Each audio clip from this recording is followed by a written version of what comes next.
Hello, how you doing? My name is Antonio. My page is Unapologetically Black with the Facts. Ask that you like and subscribe to my page. Share this video, comments in order to help with the algorithm on the YouTube.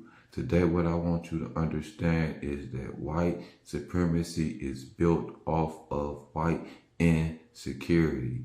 The evidence is the fact that they work tirelessly in order to deny Black people access to information about your historical legacy and achievements. Mali Empire. The Great Mali Empire began in the 1200s by Sundiata Keita, sometimes referred to as Lion King. The Mali Empire was known for being the epicenter of trade, elaborate mosques, Islamic schools, and simply for being a world of luxury and riches. One of the greatest leaders of the empire, Mansa Musa, had so much gold that he passed it out to the poor along his Hajj to Mecca. The Mali Empire was so rich through trade that by the 14th century, it was the source of almost half of the world's gold exports from West Africa. The empire was also home to Sangara Madrasa, one of the greatest centers of learning, and housed the largest library in Africa at the time, with an estimated 700,000 manuscripts. Another thing you could have an emphasis and notice about Black cultures. Multiple Black cultures put a strong emphasis on education, right? Multiple Black cultures had a wide range of some form of basic public education, basically. We had a way where we promoted education in our cultures and civilizations that we built from Mali, Egypt, various other dynasties, right?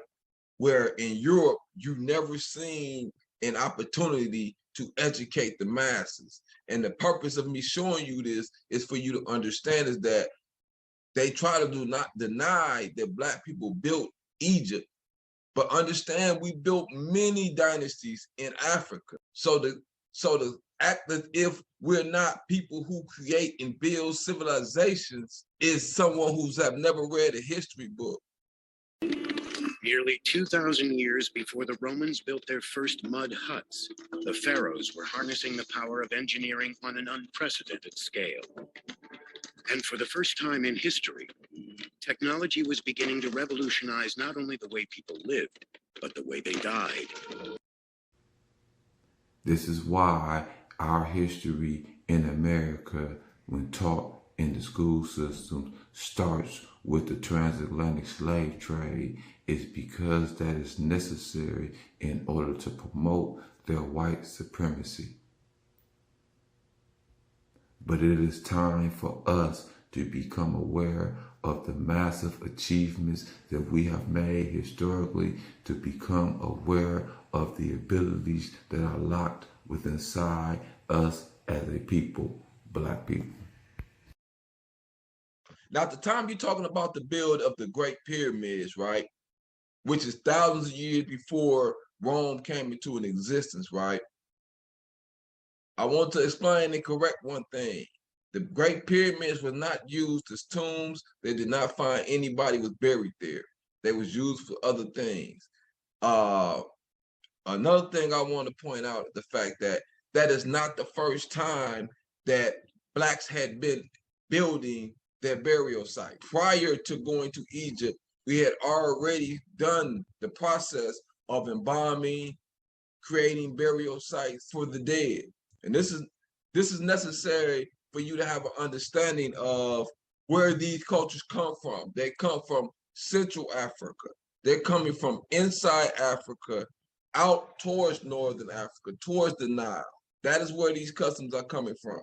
We learn something about the inhabitants of Kerma from their death rituals, their customs, and what kind of objects they made and used. The traditional Kerma grave, like this one, is marked by a dome-shaped tumulus of earth, outlined by a ring of black stones sprinkled over with white pebbles. The body was placed on the south side of the burial chamber. There was also pottery in the grave. Each of the Great Pyramid's 4 sides is almost perfectly symmetrical, rising at a precise angle of 51 degrees. When Khufu built his towering monument, Egypt's old kingdom was at the height of its wealth and power. During the times of the Roman Empire, another influential empire was thriving in East Africa. The Kingdom of Aksum was a trading giant whose gold and ivory created a vital link between ancient Europe and the Far East. The Kingdom of Aksum also developed its own written script known as Ge'ez, one of the first in Africa, and had its own unique architectural style. Let's be clear. That was the oldest written language that they have known to man. Rome did not have a written language. Greek did not have a written language. That is the oldest written language that they have.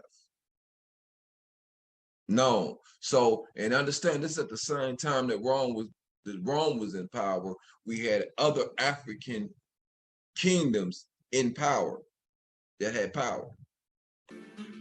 At Deir el-Bahri, the architect Senenmut succeeded in creating a one-of-a-kind temple for a very unique pharaoh. She commissions a massive mortuary temple on the west bank of Thebes, the hometown and power base of the new kingdom pharaohs. It will serve as a shrine to her spirit after death and perpetuate her connection to the gods. Today, the temple is surrounded by barren desert. But in ancient times, landscaped gardens and pools would have made it one of the most lavish monuments in the world. The temple rises in 3 levels of terraces built into the slope of a towering limestone cliff. The terraces are connected to each other by a broad central staircase. The upper levels are supported underneath by long colonnaded porticos. On the walls inside one of them are reliefs depicting Hatshepsut's divine conception. At Deir el-Bahri, the architect Senenmut succeeded in creating a one-of-a-kind temple for a very unique pharaoh. The project took 15 years to complete. The Songhai Empire. This large West African kingdom was formed in the 15th century and encompassed a dozen of modern-day African nations. The capital of this massive empire was the city of Gao, which was located in modern-day Mali.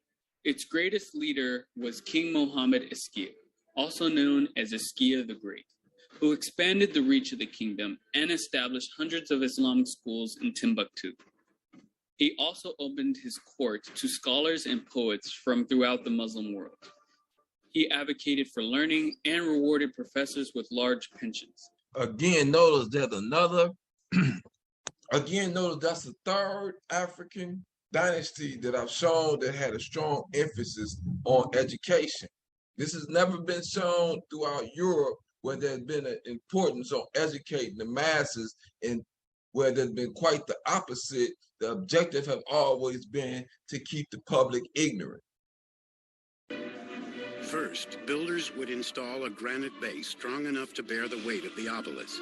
Next, they would surround that base with an enclosure wall made of mud brick. That enclosure would then be filled with sand. On 2 sides of the wall, mud brick ramps would be erected. Using ropes and a series of sleds laid underneath the obelisk, it would be pulled up one ramp by laborers descending the other until it rested upright on the sand. The sand would then be dug away gradually as laborers continued to pull the obelisk toward vertical until it landed squarely on its base. I'll show you the obelisk to show you this. They try to act as we had nothing to add to civilization. How come all throughout Europe you have an obelisk? How come all throughout Europe you have stolen obelisks from Africa? Stolen art all throughout Africa. They want us not to understand the significance in the actions, in the buildings, and the structures that our ancestors erected, built, had significance. They want us to ignore it, but yet in Washington, D.C., they feel important to build one, an obelisk. They feel important to have an obelisk at the Vatican. This is the Catholic Church Center. Why do they have something that symbolizes African spirituality, right, at the Church of the Vatican Don't allow people to devalue your contribution to society, Black people. Understand that they have been duplicating us. Understand they know the value of Black people. They know what we have contributed to the society. They know this.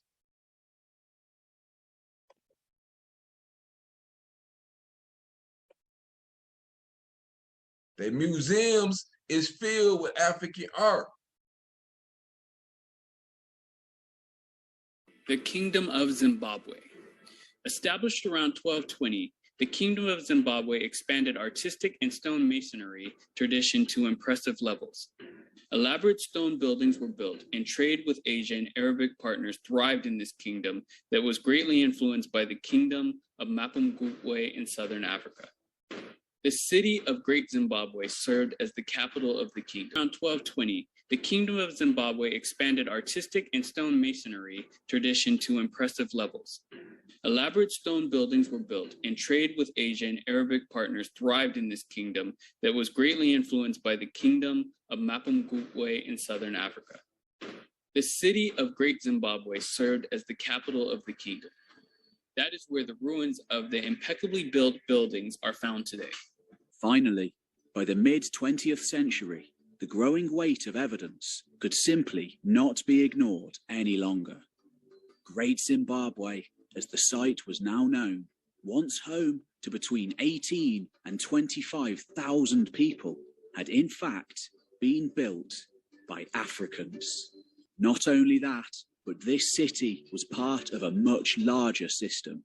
You know, the insanity that white people went to Africa and tried to argue that the structures built in South Africa was not built by Africans. This is how much they feel as if your progress belittles them.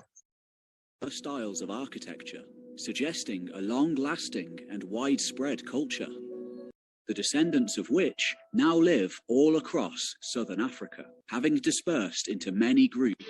His impatience challenged his engineers to invent a new way to build faster.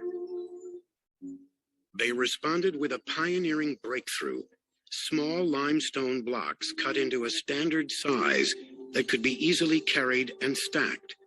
The blocks, called talatat by archaeologists, were an ancient precursor to today's prefabricated building materials. Do those look familiar?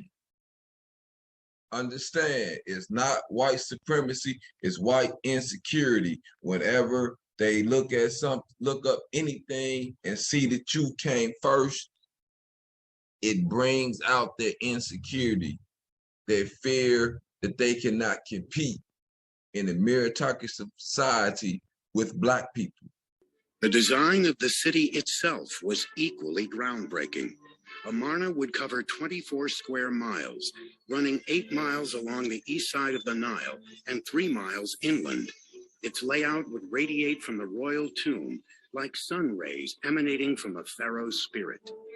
A wide royal road would run parallel to the river, linking the central city to the palaces and temples of the pharaoh.